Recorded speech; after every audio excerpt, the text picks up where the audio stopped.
ಶಾಸಕಾಂಗ ಕಾರ್ಯಾಂಗದ ನಂತರ ನ್ಯಾಯಾಂಗದ ಮೇಲೂ ಕೂಡ ಆರೋಪ ಕೇಳಿಬಂದಿದೆ. ಕೋಲ್ಕತ್ತಾ ಹೈಕೋರ್ಟ್ ರಕ್ಷಣೆಯಲ್ಲಿದ್ದಾರಂತೆ ಸುವೇಂದು ಅಧಿಕಾರಿ.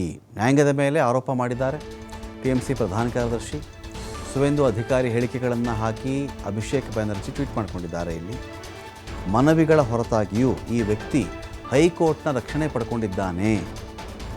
ಹೈಕೋರ್ಟ್ ರಕ್ಷಣೆಯನ್ನು ನೀಡಿದ್ದು ಇದು ವರ್ಚುವಲ್ ವಿನಾಯಿತಿಗೆ ಸಮ ಇದು ಅಂತ. ಯಾವುದೇ ಅಪರಾಧ ಮಾಡಿದ್ರೂ ಕೂಡ ಹೈಕೋರ್ಟ್ ಅನುಮತಿ ಇಲ್ಲದೆ FIR ಹಾಕಕ್ಕೆ ಬರಲ್ಲ. ಈ ಮಟ್ಟದ ನ್ಯಾಯಾಂಗ ರಕ್ಷಣೆಯನ್ನು ಹೊಂದಿರುವಂಥ ವ್ಯಕ್ತಿ ಇಲ್ಲಿದ್ದಾರಾ, ಹೈಕೋರ್ಟೇ ಅವರನ್ನು ರಕ್ಷಣೆ ಮಾಡ್ತಾ ಇದೆ ಅಂತ ಅವರು ಹೇಳಿದ್ದಾರೆ.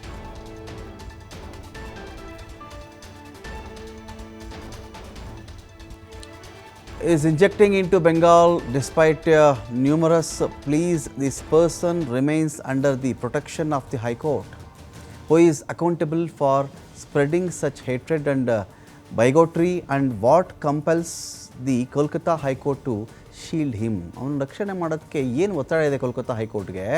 ಏನು ವಿಶೇಷ ವ್ಯಕ್ತಿನ ಇವನನ್ನ ಯಾಕೆ ಹಿಂಗೆ ರಕ್ಷಣೆ ಮಾಡ್ತಾ ಇದ್ದಾರೆ ಇಲ್ಲಿ? ಪ್ರೊಟೆಕ್ಷನ್ ಆಫ್ ಹೈಕೋರ್ಟ್, ಹೈಕೋರ್ಟ್ ರಕ್ಷಣೆಯಲ್ಲಿ ಮನುಷ್ಯ ಇದ್ದಾನೆ ಅಂತ ಕೂಡ. Is injecting in to Bengal despite numerous please.